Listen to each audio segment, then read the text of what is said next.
અને હવે મારે જે વાત કહેવી છે, આપણા કાર્યક્રમની હાર્દ સમી વાત ઉપર આપણે જઈએ છીએ. જરા કાન સરવા કરીને આ વાતને સાંભળજો. રાજકોટની એક સત્ય ઘટના હું આપની સમક્ષ મૂકવા જઈ રહ્યો છું. સત્ય ઘટના, વાર્તા નહીં, વાસ્તવિકતા. રાજકોટની અંદર એક પરિવારમાં એક બાળકનો જન્મ થયો. કોઈ પણ પરિવારમાં જ્યારે બાળકનો જન્મ થાય, નવું સભ્ય પરિવારમાં આવે તો એ આનંદનો વિષય છે. પરિવારના બધા સભ્યો આનંદમાં હોય, પરિવારના સભ્યોને ખુશી હોય. પણ આ પરિવારમાં નવા બાળકનું આગમન એ આનંદ કરતા પણ દુઃખનો વિષય વધારે હતો. બાળકનું આગમન ને છતાંય દુઃખ. કેમ? કારણ કે જે બાળક જન્મ્યું હતું, ભગવાને એ બાળકને અનેક રીતે અપૂર્ણ રાખ્યું હતું. એક રીતે નહીં, અનેક રીતે.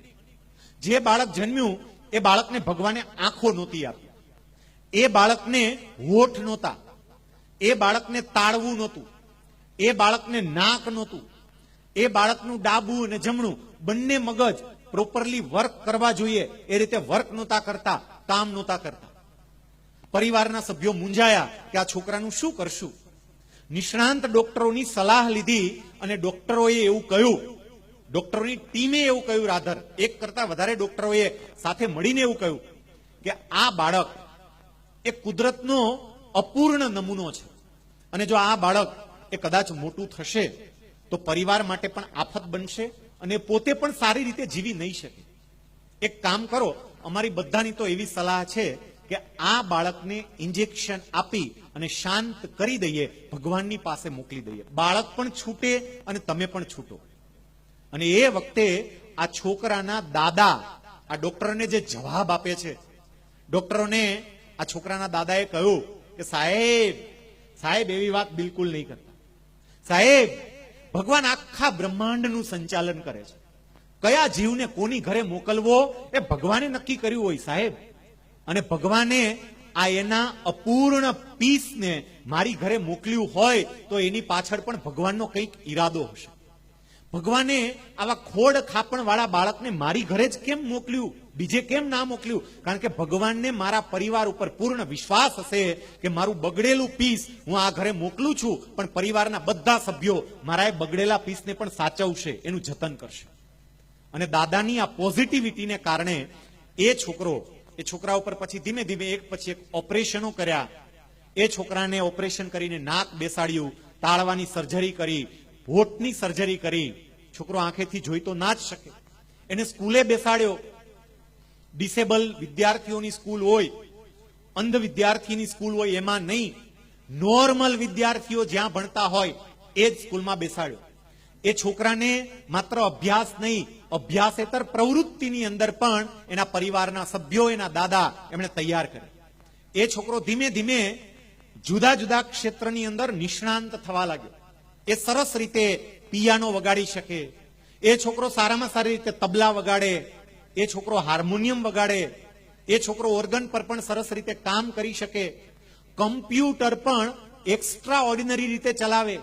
મેં મારી ચેમ્બરમાં એ છોકરાને બેસાડીને કમ્પ્યુટર ઉપર શ્લોક ટાઈપ કરાવડાવ્યો છે અને કોઈ પણ જાતની મિસ્ટેક વગર, આંખેથી ન દેખાતું હોવા છતાં પણ કીબોર્ડ પર ફટાફટ આંગળીઓ પાડી અને એ છોકરાએ આખો શ્લોક ટાઈપ પણ, કોઈ પણ જાતની ભૂલ વગર. આટલું નહીં, આ છોકરાને શ્રીમદ ભગવત ગીતાના 700 શ્લોક કંઠસ્થ છે. 700 શ્લોક. એકો એક શ્લોક શુદ્ધ ઉચ્ચાર સાથે બોલે. હસ્વ આવતો હોય ત્યાં હસ્વ, દીર્ઘ આવે ત્યાં દીર્ઘ. શુદ્ધ ઉચ્ચાર સાથે શ્રીમદ ભગવત ગીતાના એ શ્લોકો બોલે અને 700 શ્લોકમાંથી કોઈ પણ શ્લોક એને કહેવાની છૂટ. આ છોકરો સારામાં સારો ગાયક બન્યો. એટલું સરસ ગાય, અમુક ગીતો પ્રોફેશનલ સિંગર પણ ગાવાની ના પાડી દે કે આ ગીત અમારાથી નહીં ગાઈ શકાય, એ ગીત આ છોકરો ગાય. એને કોઈ પણ પ્રકારના તમે ગીત આપો, સામે તમને નોટેશન તરત જ કહી દે, ઇન્સ્ટન્ટ. જેવું તમે ગીત બોલો સામે નોટેશન. તમે કોઈ પણ રાગ બોલો સામે તરત જ એ રાગ કે એ રાગના જે કંઈ પણ સુર હોય એ તમારી સામે વહેતા મૂકે. આ છોકરો એના એક નહીં, જુદા જુદા 13 થી 14 જેટલા વન મેન શો આના કરતા પણ મોટા મોટા હોલમાં થયા કે જ્યાં 3 કલાક સુધી કોન્સ્ટન્ટ આ છોકરો ગાયા કરે અને પબ્લિક બેસવાની જગ્યા ના હોય તો ઉભા ઉભા 3 કલાક સુધી આ છોકરાને સાંભળ્યા કરે.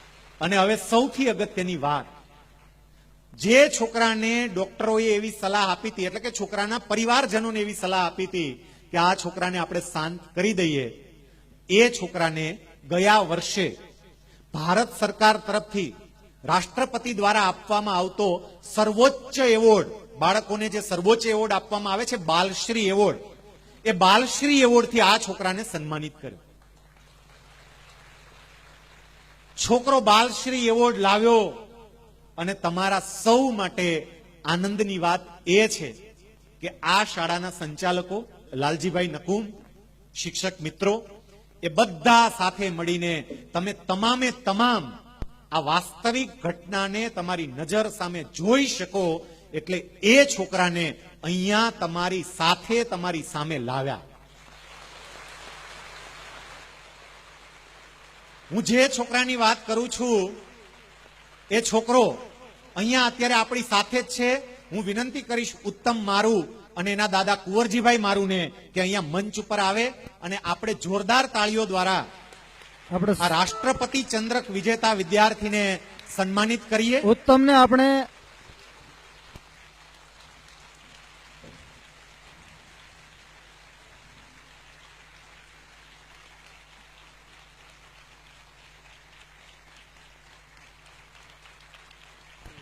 આ ઉત્તમ કઈ સ્થિતિમાં હતો અને ક્યાં પહોંચ્યો.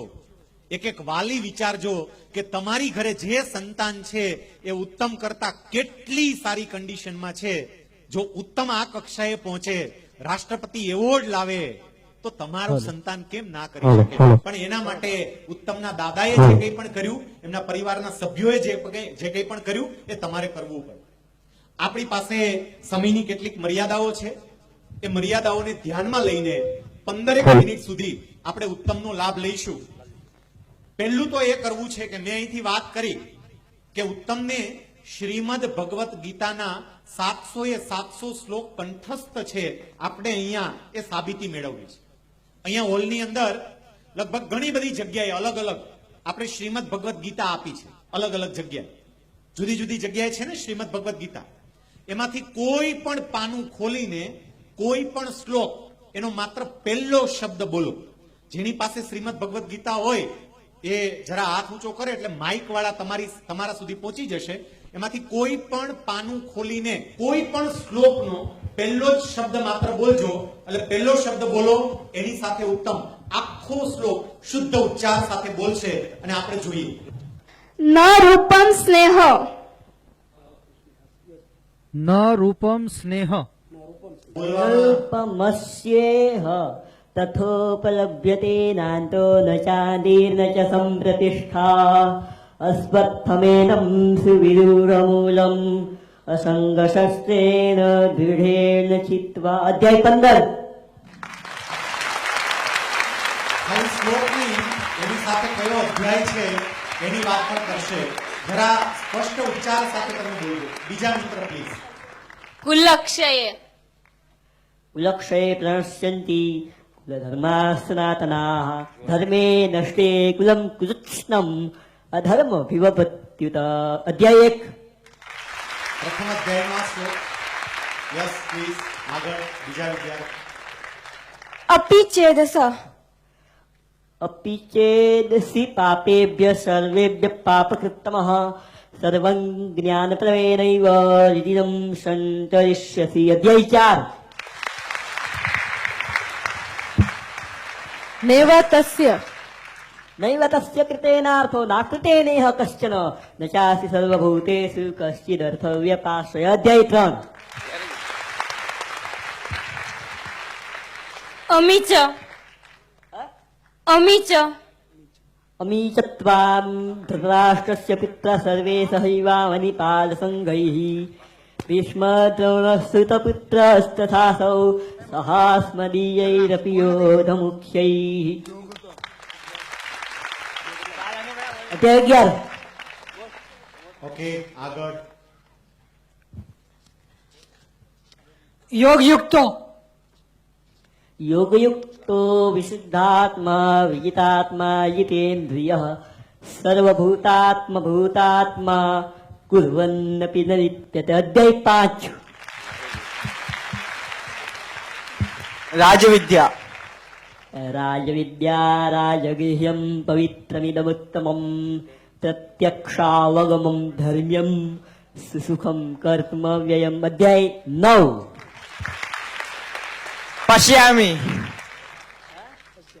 पश्यामि देवांस्तव देवदेहे सर्वांस्तथा भूतविशेषसन्धान् ब्रह्माणमीशं कमलासनस्थं ऋषिंश्च सर्वानुरांश्च दिव्यान्। अध्याय 11 ઓકે, આપણે બીજી બાબત ઉપર જઈએ, કારણ કે સમયની મર્યાદા છે એટલે એની બીજી ટેલેન્ટનો પણ લાભ લઈએ. શ્રીમદ ભગવદ્ ગીતાના તમામ શ્લોકો આ છોકરાને કંઠસ્થ છે. જુદા જુદા 38 થી 39 જેટલા સ્ત્રોત્ર એ સંપૂર્ણપણે કંઠસ્થ છે. તમે કોઈ પણ રાગ કો અને એ રાગ એ કહી શકે. આપનામાંથી કોઈ સંગીત જાણતા હોય એવી કોઈ પણ વ્યક્તિ કદાચ હોય અને કોઈ એક રાગનું નામ બોલો, એ તરત એ રાગના નોટેશન આપશે. સેજ ઊંચા અવાજે, કદાચ આપની પાસે માઇક ન હોય તો પણ, યસ પ્લીઝ બેન, સેજ ઊંચા અવાજે રાગનું નામ બોલો. મલ્હાર.